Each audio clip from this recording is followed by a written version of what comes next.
Have you ever had your LinkedIn ads get disapproved for any reason? We're talking about ad guidelines and disapproval process on this week's episode of the LinkedIn Ads Show.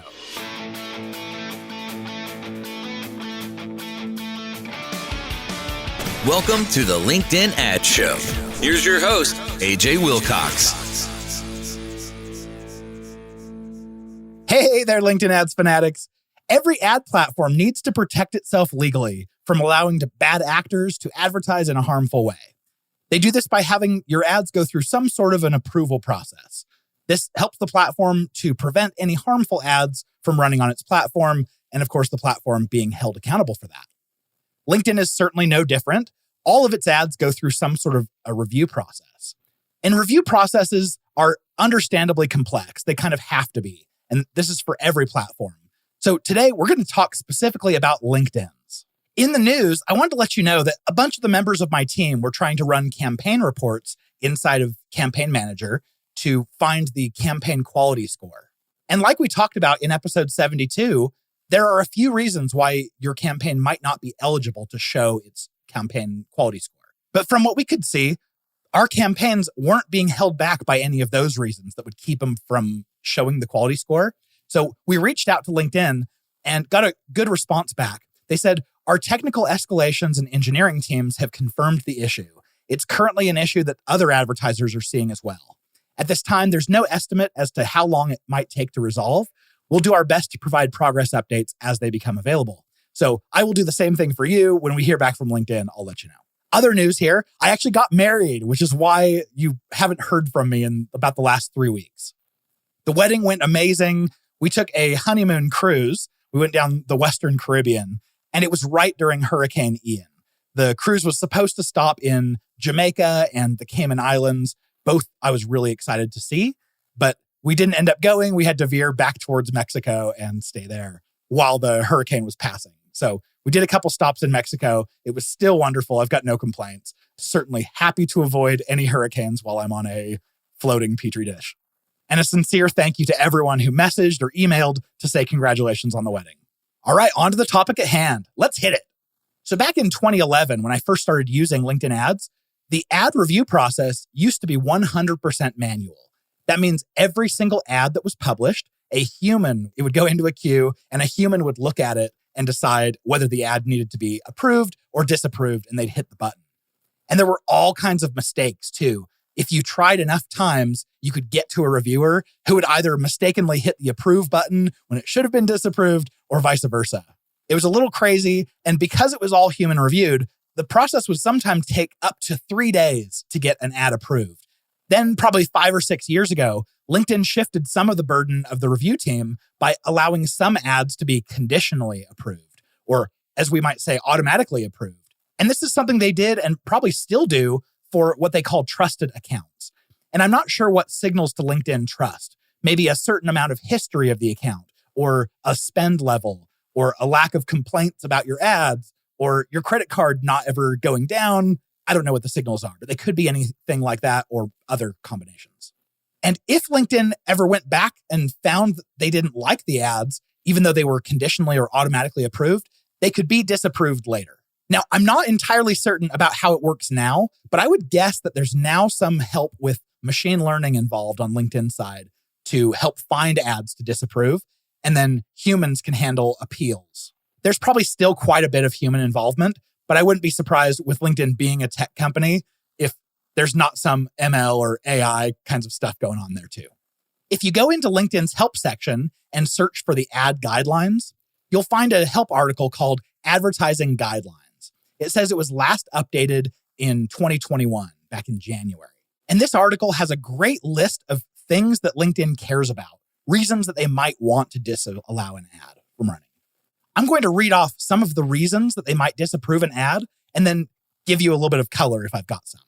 So the first is accuracy. Do not deceive or lie to the members. We found that this relates to claims that might be too good to be true. The next one is advertising text and contact information. Do not use non-standard spelling, grammar, capitalization, punctuation, or repetition. You can include a single link and either a single email address or phone number. This is a little bit vague, but what we've found is They can disallow your ads if you have too many symbols or too many emojis or even too many exclamation marks. This one's pretty self-explanatory here. Discrimination. Even if legal in the applicable jurisdiction, LinkedIn does not allow ads that advocate, promote, or contain discriminatory hiring practices or denial of education, housing, or economic opportunity, blah, blah, blah. Basically, don't leave anyone out. You can also see this from LinkedIn not allowing you to exclude with some of the targeting. For instance, you can't exclude by group. And I think the thought there is if someone joins a group because of, let's say, a race or sexual orientation or anything like that, they wouldn't want you to exclude that group just to get rid of those people from your targeting, which makes perfect sense to me. I get it and fully support it. Language. Don't use inappropriate or offensive language. And I have found that some swear words are allowed, but others aren't. So feel free to test or don't. I would advocate making the world a better place by keeping your language classy, but feel free to try it out. We've done some of that testing before. The next one, link behavior. Don't deceive, confuse, or otherwise degrade the experience of members who click on your ads. Basically, be a good advertiser. Makes sense to me. This one's interesting. Prohibited products. Do not advertise adult content, affiliate advertising, alcohol, copyrighted content, counterfeit goods, data collection and privacy. Not quite sure what they mean by that. Drugs and related products, fake documents, gambling, hacking and cracking, health matters, loans and financial services, occult pursuits. I had to look that up. That's like tarot card reading and fortune tellers and witchery and all that. Opposition. I'm not quite sure what they mean by opposition. Political or religious content. Exceptions apply. Scams, questionable downloads, tobacco, weapons, and fireworks. And it's interesting to me, cryptocurrency used to be on this list. At least I thought it was. We used to get ads denied for anything around crypto, around initial coin offerings, or basically anything that talked about Bitcoin. But it's not currently in this list. And this list was updated back in 2021. So we'll come back to that here in a minute. The next one, sensitive content. Don't advertise illegal products, dating sites, gambling, hate or violence, weapons again, which are duly excluded, financial status. I'm not quite sure what financial status sensitive content is. Maybe it's the Ty Lopez style, like this is me on my Lamborghini in my garage. Multi-level marketing programs, so MLMs aren't allowed to advertise on LinkedIn. That's great to know. Inflammatory religious or political content, and more.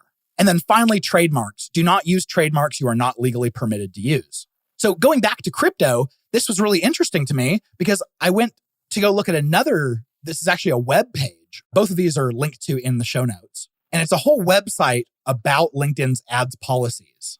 And it's actually really great and it's much more detailed than what I just read to you. It goes into a lot of examples and things about the reasons why things are disapproved and what's allowed and what's not. So if you get something disapproved, it's probably a really good idea to go and look at that, read in more detail and see how you can get back into compliance. What's interesting though, is that the ads policy, it was last updated in December of 2020. So about a month before the ad guidelines I just shared with you. And it does mention cryptocurrency or anything related to crypto. So I'm curious to hear from you guys if anyone is actively advertising a lot of crypto. If you end up seeing issues with your ads always being disapproved, it might just be that in the ad guidelines, they forgot to list crypto, but under ads policy, they did. Or maybe they used to disapprove it, and then as of January of 2021, they now allow it. I'm not sure. I'd love to hear from you guys on that. Here's a quick sponsor break, and then we'll dive into the guidelines for your creative. The LinkedIn Ads Show is proudly brought to you by B2Link.com, the LinkedIn ads experts. If you're a B2B company and care about getting more sales opportunities with your ideal prospects, well, then chances are LinkedIn ads are for you. But the platform isn't easy to use and can be painfully expensive on the front end. At B2Linked, we've cracked the code to maximizing ROI while minimizing costs. Our methodology includes building and executing LinkedIn ad strategies customized to your unique needs and tailored to the way B2B customers buy today. Over the last 11 years, we've worked with some of the largest LinkedIn advertisers in the world. We've spent over $150 million on the platform, and we're official LinkedIn partners. If you want to generate more sales opportunities with your ideal prospects, book a discovery call today at b2link.com/apply. We'd absolutely love the opportunity to get to work with you. All right, let's jump into the things that you need to keep out of your ads to skirt disapproval. We've also linked in the show notes to the ad disapprovals document, but this one goes through the kinds of content in your ads themselves that will get you disapproved. So everything we've talked about before has basically been like, as a company and general industry and all of that. This is the actual stuff in your ads that will get you disapproved. Use standard text, spelling, and grammar. Makes sense. Avoid excessive capitalization other than valid acronyms, product names, or company names. Avoid emojis or contact information. And this makes sense. If you ever try to put like your call to action in all caps, like download today, they'll usually turn that ad down. And you are allowed to include a little bit of this. They just say avoid excessive use. They'll also turn you down if you have pop-ups, pop-unders, animated GIFs, or unrelated hashtags. Now, I'm guessing the animated GIFs thing is on the landing page itself, because if you try to include an animated GIF or even an animated ping, I've tried that before, as a single image ad, it's only going to show the first frame. It's not going to play like an animated GIF. So if you want to advertise using an animated GIF, you have to do it as a video ad. And videos will be accepted when they have animation. But pop-ups, pop-unders, those all seem to relate to the landing page that they would send you to. And unrelated hashtags, my guess is that's in the ad copy. But if you've heard me talk about it before, I don't recommend using hashtags in your ads because you're essentially going to pay for someone to click when they're going to go to content that you don't own. They say, do not use LinkedIn in the ad copy or imply affiliation with or endorsement by LinkedIn. But your ad may use the phrase, find me on LinkedIn. That makes it a little bit tougher for advertising agencies like us who just live on LinkedIn ads, but okay. The next is test ads will not be approved.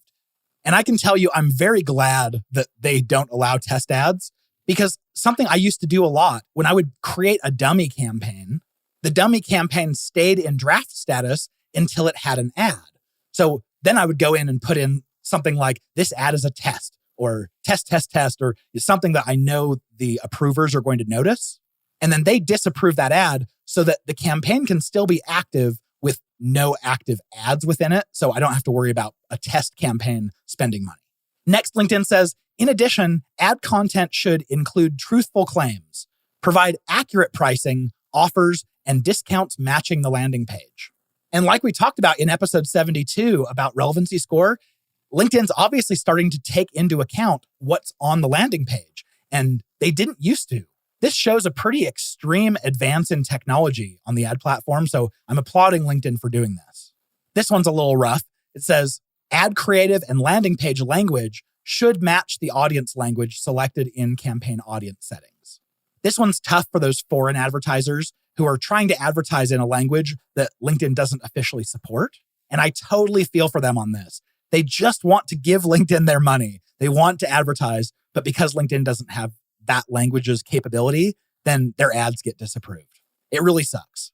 I would continue to call on LinkedIn to work on supporting those additional languages that their users have and want to advertise using. It seems really straightforward to just not disapprove someone's ads if they're in a different language, but I'll leave that to LinkedIn corporate to figure out. Here's some guidelines for ad landing pages. They have to include working links as URLs and a functioning back button. So you can't trap someone where the back button doesn't work. Include a consistent display and landing page URL. So basically, don't redirect someone when they click on yourwebpage.com. Don't immediately redirect them somewhere else. I can't imagine you would. It would slow down the experience, cause everyone to bounce before they even got to your landing page, but they obviously don't allow it. Provide clear billing practices that are fair, legal, and easily findable, and include a privacy policy as applicable. Those of you who use LinkedIn lead generation forms, you know that a privacy policy is required for using those. That's the biggest source of my frustration in launching a new lead gen form campaign. They mention ad creatives are automatically submitted for review when a campaign is launched or when an ad creative is edited when a campaign's running. As a best practice, we recommend creating your campaign at least 48 hours in advance in case you need to edit your ad following a review. So as you'd expect, we've had quite a bit of experience with the ad appeals process. So I talked to Eric Jones on our team, one of our directors, And I just asked him about the experience on LinkedIn. And he also has experience with Facebook and Google. So I wanted to share with you some of the points of what he talked about. First, he talked about how on Facebook, an ad appeal process is near impossible. He said it's set up in a way that it should be easy, but they're way too large of an organization to ever dedicate a human to something. So all the appeals and all the disapprovals are done by computers, and computers get things wrong sometimes. And then when you do appeal, there's no communication. You appeal and you wait, and the process can take days. So Eric said, LinkedIn is actually really good. You're working with real people. You get live email notifications when a case is being processed and reviewed. And he said it's usually the day of, but worst case, you hear back the next day. And they'll let you know in the email usually what needs to be fixed. So if you have done something wrong, you can fix it.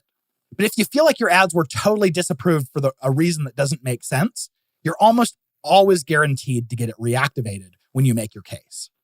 But if there is a little gray area, you may have to explain yourself better and make a case for it. And if you use the guidelines that I've shared with you in the show notes below, you can actually quote the guidelines to them, which helps strengthen your case. But as a reminder, always be respectful and patient because the reviewers are real people. Every once in a while, you'll get a response back about some reason that your ads were disapproved. And this is not LinkedIn only. This is every network. And you might say, that's way too vague. I don't even know what you're talking about. I don't even know what took my site down. And so it's helpful to understand why they will give you something that is purposely very vague. Large organizations like the ad platforms, they need to stay vague to keep bad actors from trying to reverse engineer and find ways around what they're doing. So when you don't get a very specific reason exactly why you broke a guideline, it's definitely not because the support professional is dumb or doesn't understand the ads platform or doesn't understand marketing. They're just trying to protect themselves. All right, I've got the episode resources for you coming right up, so stick around.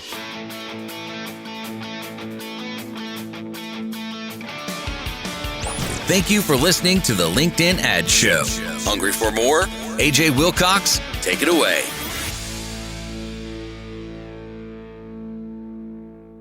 So in the show notes, you'll find the 3 help articles that I used to find all of this information.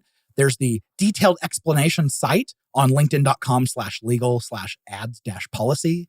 There's the ad guidelines and the ad disapprovals article.